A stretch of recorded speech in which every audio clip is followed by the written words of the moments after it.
Hello friends. स्वागत है आपका हमारे यूट्यूब चैनल जीएस कैप्सूल में। आई होप आप सभी लोग अच्छे होंगे और आपकी तैयारी अच्छी चल रही होगी। फ्रेंड्स, आप सभी को पता है हम अपने इस चैनल के माध्यम से डेली करंट अफेयर्स के वन लाइनर्स आपको रेगुलरली प्रोवाइड कराते रहते हैं और शाम को हम इसका क्विज भी देखते हैं। तो अभी मैं आपको वन लाइनर करा देता हूँ 22, 23 और 24 जुलाई के जो भी चर्चा में रहे, उसके बाद हम इसका एक इवनिंग में वन लाइनर की फॉर्म का या फिर क्विज का वीडियो भी डाल देंगे। इसका पीडीएफ आपको मेरे टेलीग्राम ग्रुप में हमेशा की तरह मिल जाएगा। तो चलिए शुरू करते हैं। इससे पहले अगर आप मेरे चैनल पर नए हैं तो प्लीज इसे रेगुलर अपडेट्स के लिए आप सब्सक्राइब कर सकते हैं। पहला, केंद्रीय वित्त और कॉरपोरेट मामलों की मंत्री निर्मला सीतारमन ने अगरतला, त्रिपुरा में राज्य के एकमात्र वस्तु एवं सेवाकर भवन यानी जीएसटी भवन, ये त्रिपुरा का एकमात्र है और पहला ही है, इसका उद्घाटन इन्होंने हाल ही में किया है। इसके अलावा अभी जीएसटी काउंसिल की 50वीं बैठक हुई थी, वो काफी इंपॉर्टेंट है। उसमें जो हमारा ऑनलाइन गेमिंग प्लेटफॉर्म्स वगैरह होते हैं या गेमिंग होती है, उसको जो जीएसटी में हमारे 4 स्लैब्स हैं, 5% का, 12% का, 18% का और 28% का, उसमें सबसे टॉप का जो स्लैब है 28% का, उसके अंतर्गत लाने की आपको गेम को, ऑनलाइन जो आपकी ये सब गैम्बलिंग वगैरह चलती है, इसको उसमें लाने की बात अब की गई है। इस वाली बैठक में वो निर्णय ले लिया गया है। बात करें जीएसटी की, तो जीएसटी भारत में 1 जुलाई 2017 से लागू है। जीएसटी में कितने नंबर होते हैं आपके? जीएसटी जो पंजीकरण संख्या है, इसमें 15 नंबर होते हैं। 15 नंबर अल्फा न्यूमेरिक कोड होता है, यानी कुछ लेटर्स होते हैं और कुछ नंबर्स होते हैं। कितने टाइप का जीएसटी है आपका? 3 टाइप का जीएसटी है, आईजीएसटी, एसजीएसटी और सीजीएसटी। आईजीएसटी आपका इंटीग्रेटेड जीएसटी, सीजीएसटी आपका सेंट्रल जीएसटी और एसजीएसटी आपका स्टेट जीएसटी। इसके अलावा बात करें, सबसे पहला देश कौन था दुनिया में जो जिसने जीएसटी लगाया था? वो था आपका फ्रांस। ठीक है, आगे चलते हैं। गुजरात सरकार ने अपने विज्ञान और प्रौद्योगिकी विभाग यानी department of science and technology के माध्यम से मेहसाणा में भारत के लिए पहली बार सैटेलाइट नेटवर्क पोर्टल साइट, ठीक है, तो इंडिया में पहली बार है इसलिए इंपॉर्टेंट है, कहां पर है? गुजरात के मेहसाणा में, स्थापित करने के लिए one web India communication private limited के साथ एक समझौता ज्ञापन पर हस्ताक्षर किए हैं। तो इंडिया का ये पहला सैटेलाइट नेटवर्क पोर्टल साइट होगा जो गुजरात के मेहसाणा में स्थापित किया जा रहा है। मेहसाणा अभी एक वजह से और चर्चा में था, अमित शाह ने यहां पर भारत के पहले सहकारी रूप से संचालित सैनिक स्कूल का उद्घाटन किया था। इसको भी हमें याद रखना है। ठीक है, फिर बता रहा हूं, सीधे आपसे यही पूछेगा कि भारत में पहली बार सहकारी रूप से संचालित सैनिक स्कूल का उद्घाटन किसने किया? अमित शाह ने किया। कहां पर किया? वर्चुअल फॉर्म से, गुजरात के मेहसाणा में। अगला देखते हैं, एक महोत्सव है काफी इंपॉर्टेंट। भारत की राष्ट्रपति द्रौपदी मुर्मू 5 से 6 अगस्त 2023 को प्रगति मैदान नई दिल्ली में आयोजित होने वाले 2 दिवसीय कार्यक्रम अद्वितीय पुस्तकालय महोत्सव 2023, इसका उद्घाटन करेंगी। तो आपसे पूछेगा सीधे, अभी हाल ही में अद्वितीय पुस्तकालय महोत्सव 2023 कहां पर आयोजित किया जा रहा है? प्रगति मैदान नई दिल्ली में। किसने इसका इनॉग्रेशन किया? राष्ट्रपति द्रौपदी मुर्मू जी ने। यह भारत की पहली जनजातीय बैकग्राउंड से आने वाली राष्ट्रपति हैं, यह भी हमें याद रखना है। और उपराष्ट्रपति कौन है हमारे? श्रीमान जगदीप धनखड़ जी। गुजरात 2024 में फिल्म फेयर पुरस्कारों के 69वें संस्करण की मेजबानी करेगा। तो गुजरात अब जो फिल्म फेयर अवार्ड हमारे होने वाले हैं, 69वां उसका एडिशन होगा, ये भी हमें याद रखना है, गुजरात में आयोजित किए जाएंगे। अगला, केंद्रीय स्वास्थ्य और परिवार कल्याण मंत्री मनसुख मंडाविया ने पहले वैश्विक खाद्य नियामक शिखर सम्मेलन 2023 का उद्घाटन किया है। तो G20 के तहत इसका एक तरह से हम कह सकते हैं मीटिंग की गई और अपनी तरह की होने वाली G20 में ये पहली मीटिंग थी। भारत और श्रीलंका ने नवीकरणीय ऊर्जा में सहयोग और श्रीलंका के त्रिनकोमाली जिले में आर्थिक विकास परियोजनाओं के लिए एक समझौता ज्ञापन पर हस्ताक्षर किए हैं। तो रिन्यूएबल एनर्जी में हमने श्रीलंका के साथ समझौता ज्ञापन पर हस्ताक्षर किए हैं और त्रिनकोमाली वहां पर एक जिला है, उस पर भी हमने डेवलप करने के लिए एक परियोजनाओं पर हस्ताक्षर किए हैं। ये काफी इंपॉर्टेंट देखिए न्यूज है। अल्जीरिया ने ब्रिक्स समूह में शामिल होने के लिए आवेदन किया है। तो आपका ब्रिक्स समूह जो है, जिसमें ब्राजील, रशिया, इंडिया, चाइना और साउथ अफ्रीका हैं, 5 देश हैं, उसमें शामिल होने के लिए एक अफ्रीकी महाद्वीप का ही देश है अल्जीरिया, उसने इसमें आवेदन किया है और इन्होंने कहा है कि हम $1.5 बिलियन की धनराशि के साथ ब्रिक्स बैंक का शेयर धारक यानी शेयर होल्डर भी बनने का अनुरोध उन्होंने प्रस्तुत किया है। तो देखते हैं अब इसमें सब लोग मिलकर क्या निर्णय लेते हैं। तो ग्रुप का एक्सपेंशन होगा और ग्रुप की रीच भी इससे बढ़ेगी। और अफ्रीकन कंट्रीज आपको पता है इस समय बहुत स्ट्रेटेजिकली लोकेटेड भी हैं। और जहां पर अल्जीरिया की बात करें, अल्जीरिया की जो कैपिटल है वो क्या है? अल्जीयर्स है। ठीक है, ये भी हमें याद रखना है। आगे, UCLA द्वारा प्रकाशित स्पीड टेस्ट ग्लोबल इंडेक्स के अनुसार, ठीक है। तो हर महीने ग्लोबल इंडेक्स ऊकला के द्वारा जारी किया जाता है। इस बार जून के महीने के लिए संयुक्त अरब अमीरात यानी यूएई 204.24 की एमबीपीएस डाउनलोड स्पीड और 22.72 एमबीपीएस की अपलोड स्पीड के साथ मोबाइल इंटरनेट स्पीड में विश्व स्तर पर इसने पहला स्थान प्राप्त किया है। संयुक्त अरब अमीरात एक वजह से और चर्चा में था, क्यों? अभी आईआईटी दिल्ली ने संयुक्त अरब अमीरात की जो राजधानी है अबू धाबी, वहां पर आईआईटी दिल्ली का एक आउट ऑफ इंडिया परिसर बनाने की बात की है। ऑलरेडी आईआईटी मद्रास तंजानिया के जांजिबार द्वीप समूह पर अपना आईआईटी स्थापित करने जा रहा है और ये भारत के बाहर स्थापित होने वाला, अगर इन दोनों के बीच में टाई अप हो जाता है यूएई और आईआईटी दिल्ली के बीच में या भारत सरकार के थ्रू, तो इसको हम कह सकते हैं कि भारत के बाहर एस्टेब्लिश होने वाला ये दूसरा आईआईटी परिसर होगा। कहां पर स्थापित किया जाएगा? आईआईटी दिल्ली के द्वारा अबू धाबी में, यूएई की जो राजधानी है। आगे चलते हैं। नोएडा औद्योगिक विकास प्राधिकरण यानी new Okhla industrial development authority, जो नोएडा जिसके नाम से शॉर्ट फॉर्म में जानते हैं, के मुख्य कार्यकारी अधिकारी सीईओ के रूप में लंबे समय तक सेवा देने के बाद रितु माहेश्वरी जी को पद से हटा दिया गया है और अब उनकी जगह किसने ली है? तो कानपुर के जो कमिश्नर हैं, ठीक है, लोकेश एम, ये माहेश्वरी की जगह लेंगे, रितु माहेश्वरी की जगह लेंगे। लोकेश एम इनका नाम है। उत्तर प्रदेश की न्यूज है इसलिए इंपॉर्टेंट है।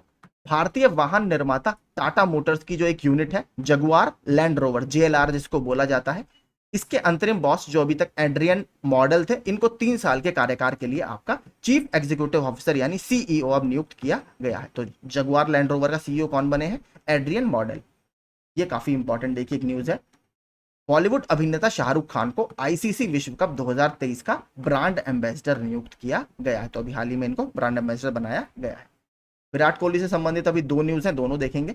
विराट कोहली दक्षिण अफ्रीका के जैक्स कालिस को पछाड़कर अंतरराष्ट्रीय क्रिकेट में 5वें सबसे ज्यादा रन बनाने वाले खिलाड़ी बन गए हैं। अभी हाल ही में जो इंडिया का वेस्टइंडीज दौरा चल रहा है, जिसमें पोर्ट ऑफ स्पेन वगैरह में टेस्ट मैच चल रहे हैं, वहां पर इन्होंने एक कारनामा किया है। गोवा में आयुष स्वास्थ्य सेवाओं और अनुसंधान सुविधा का उद्घाटन अभी हाल ही में किया गया। गोवा क्यों इंपॉर्टेंट है? गोवा अभी हाल ही में आपका जो 36वें हमारे राष्ट्रीय खेल होने वाले हैं, नेशनल गेम्स होने वाले हैं, उसकी भी मेजबानी ये करेगा। तेजिंदर पाल सिंह तूर जो आपके गोला फेंक भारत के एथलीट हैं, इन्होंने एशियाई एथलेटिक्स चैंपियनशिप 2023 के शॉटपुट इवेंट में गोल्ड मेडल जीता है। तो शॉटपुट इवेंट वही होता है जो आपने देखा होगा, गर्दन पर गोला रखकर फेंकते हैं, उसे शॉटपुट इवेंट बोला जाता है। चंद्रयान 3 मिशन लॉन्च कर दिया गया। कब लॉन्च किया गया? 14 जुलाई 2023 को इसको लॉन्च किया गया। और इसके प्रोजेक्ट डायरेक्टर कौन है चंद्रयान 3 के? ये हैं पी वीर मुथुवेल। ठीक है, पी वीर मुथुवेल, हमें ये याद रखना है। अगर बात करें पहला सबसे कब लॉन्च हुआ था चंद्रयान 1, वो 2008 में लॉन्च किया गया था। यशस्वी जायसवाल अपने डेब्यू टेस्ट मैच में शतक लगाने वाले 17वें भारतीय बन गए हैं। तो आपसे सीधे पूछेगा कि अभी हाल ही में 17वें भारतीय कौन बने हैं जिन्होंने अपने डेब्यू टेस्ट मैच में शतक लगाया है? तो यशस्वी जायसवाल ने लगाया है। ये राजस्थान रॉयल्स की तरफ से आईपीएल में खेलते हैं। ज्योति आराजी जो कि एक एथलीट है या रनिंग वाली जो प्रतिस्पर्धा होती है उसमें ये पार्टिसिपेट करती हैं, ने एशियन एथलेटिक्स चैंपियनशिप के 100 मीटर हर्डल्स में पहला गोल्ड जीता है। ये बहुत इंपॉर्टेंट देखी है। नीति आयोग ने हाल ही में national multi dimensional poverty index जारी किया है। तो आपसे सीधे पूछेगा कि national multi dimensional poverty index कौन जारी करता है? ये आपका नीति आयोग जारी करता है। और एक ग्लोबल लेवल पर आता है क्या मल्टी डायमेंशनल पॉवर्टी इंडेक्स, वो आपका कौन जारी करता है? तो याद रखिएगा 2 संस्थाएं मिलकर उसको निकालती हैं। एक है यूएनडीपी यानी यूनाइटेड नेशंस डेवलपमेंट प्रोग्राम, और उसके साथ साथ एक प्राइवेट संस्था है Oxford poverty and human development initiative, OPHI. यानी यूएनडीपी और ओपीएचआई दोनों मिलकर ग्लोबल लेवल पर जो आपका मल्टी डायमेंशनल पॉवर्टी इंडेक्स है उसको निकालते हैं। उसी का जो राष्ट्रीय रूपांतरण है तो नीति आयोग ने उसको निकालना शुरू किया है। इसी के साथ साथ देखिए नीति आयोग ने एक रिपोर्ट अभी और जारी की है, एक्सपोर्ट प्रिपेयर्डनेस इंडेक्स। कि आपका जो कोई राज्य है, उन्होंने राज्यों को इसमें डिवाइड किया है, कौन राज्य एक्सपोर्ट वगैरह का पोटेंशियल डेवलप करने के लिए कितना तैयार है। तो उसमें अभी तमिलनाडु ने पहला स्थान हासिल किया है, नीचे वो भी मैं आपको दिखाऊंगा। तो ये दोनों अभी जो इंडेक्स निकाले हैं ये नीति आयोग के द्वारा निकाले गए हैं।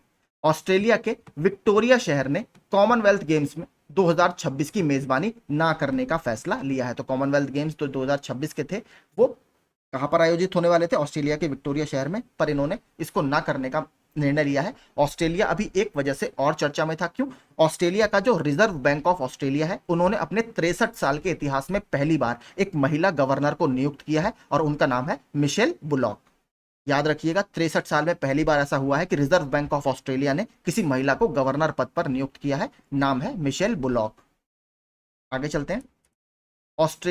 भारत ने हाल ही में फ्रांस के साथ नई पीढ़ी के सैन्य उपकरण विकसित करने के लिए एक समझौता ज्ञापन पर हस्ताक्षर किए हैं। तो किसके साथ किए हैं? फ्रांस के साथ। फ्रांस के साथ भारत ने अभी एक और ज्ञापन पर हस्ताक्षर किए हैं। हमने प्रोजेक्ट 75 जिसे P75 बोला जाता है, उसके तहत 6 स्कॉर्पियन क्लास की पनडुब्बियां निर्मित की थी फ्रांस के साथ। भारतीय कंपनी थी Mazagon dockyard ship builders limited MDL और फ्रांस की कंपनी थी DCNS। इन दोनों ने मिलकर 6 स्कॉर्पियन क्लास की सबमरीन या पनडुब्बियां बनाई थी। अब इन्होंने 3 और पनडुब्बियां बनाने के लिए करार किया है। तो देखते हैं अब टोटल और हमारी कितनी पनडुब्बियां इसमें निकल कर आएंगी, कब तक ये होगा।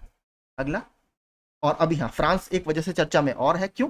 नरेंद्र मोदी जी फ्रांस की बहुत फेमस बास्टिल डे परेड में भाग लेने के लिए फ्रांस गए थे और वहां पर उन्हें फ्रांस के सबसे सर्वोच्च नागरिक पुरस्कार से सम्मानित किया गया है। उससे पहले नरेंद्र मोदी जी को इजिप्ट के सबसे प्रतिष्ठित सिविल पुरस्कार से सम्मानित किया गया था, order of the river Nile से। उससे पहले उन्हें फिजी के, पपुआ न्यू गिनी के कई सारे पूरे उन्हें देश के सर्वोच्च नागरिक पुरस्कार ऑलरेडी मिल चुके हैं। उसका पूरा जो फोटो था वो मैंने अपने टेलीग्राम ग्रुप में डाल दिया था। केंद्रीय पंजीयक सहारा रिफंड पोर्टल किसके द्वारा लॉन्च किया गया है? तो सहकारिता मंत्रालय के द्वारा। सहकारिता मंत्री कौन है? हमारे माननीय अमित शाह जी। तो केंद्रीय पंजीयक और सहारा रिफंड पोर्टल सहकारिता मंत्रालय के द्वारा रिसेंटली लॉन्च किया गया। ये देखिए, मैं आपसे कह रहा था नीति आयोग का दूसरा ये वाला इंडेक्स है। तमिलनाडु ने नीति आयोग के एक्सपोर्ट प्रिपेयर्डनेस इंडेक्स 2022 में प्रथम स्थान हासिल किया। तो ये हमें याद रखना है। और अभी देखिए, ये काफी इंपॉर्टेंट था। तमिलनाडु क्यों न्यूज में? इलेक्ट्रॉनिक्स एक्सपोर्ट के फील्ड में, जो इन्होंने इलेक्ट्रॉनिक्स हमारे इक्विपमेंट्स होते हैं उसके एक्सपोर्ट में तमिलनाडु ने पहला स्थान हासिल किया है। सेकंड रैंक है इसमें उत्तर प्रदेश की। ये भी हमें याद रखना है। अंतरराष्ट्रीय रक्षा प्रदर्शनी यानी इंटरनेशनल डिफेंस आपका जो प्रदर्शनी होगी वो कहां पर आयोजित की जाएगी? दक्षिण कोरिया या साउथ कोरिया में आयोजित की जाएगी। अब आता है, देखिए ये 3 बहुत इंपॉर्टेंट है। हेनले पासपोर्ट इंडेक्स अभी रिसेंटली लॉन्च किया गया है। हेनले पासपोर्ट इंडेक्स में इस बार 5 साल बाद पहली बार हुआ है कि जापान को टॉप पोजीशन से सिंगापुर ने हटा दिया है। पिछले 5 साल से लगातार जापान का जो पासपोर्ट था वो सबसे मजबूत पासपोर्ट माना जा रहा था, लेकिन अब सिंगापुर ने उसको हटा दिया है। तो 3 क्वेश्चन उससे देखते हैं जो बनने की चांसेस हैं। हेनले पासपोर्ट इंडेक्स 2023 के अनुसार भारतीय पासपोर्ट की रैंक क्या है? तो भारतीय पासपोर्ट की रैंक है 80वीं। हेनले पासपोर्ट इंडेक्स 2023 के अनुसार दुनिया का सबसे शक्तिशाली पासपोर्ट किस देश का है? तो ये है आपके सिंगापुर का। ठीक है, मैंने फिर बताया 5 साल तक लगातार जापान इसमें टॉप पर था, लेकिन सिंगापुर ने इस बार इसको पछाड़ दिया है। सिंगापुर का पासपोर्ट लेकर आप 192 देशों में वीजा फ्री यात्रा कर सकते हैं। हेनले पासपोर्ट इंडेक्स 2023 के अनुसार दुनिया का सबसे कमजोर पासपोर्ट देश किस देश का है? तो ऑब्वियसली अफगानिस्तान का है, जब से वहां पर तालिबान वगैरह का कब्जा हुआ है। इसके अलावा देखिए, बात करें, अफगानिस्तान सबसे कम शांति प्रिय देश भी है। जो आपका ग्लोबल पीस इंडेक्स आया था institute of economics and peace का, IEP का, उसमें सबसे कम शांतिपूर्ण देश अफगानिस्तान ही था। सबसे शांतिपूर्ण देश उस इंडेक्स के द्वारा किसको घोषित किया गया था? आइसलैंड को। आगे, फांगनोन कोन्याक को राज्यसभा के नए उपाध्यक्ष के रूप में चुना गया है। ठीक है, राज्यसभा का चेयरपर्सन कौन होता है?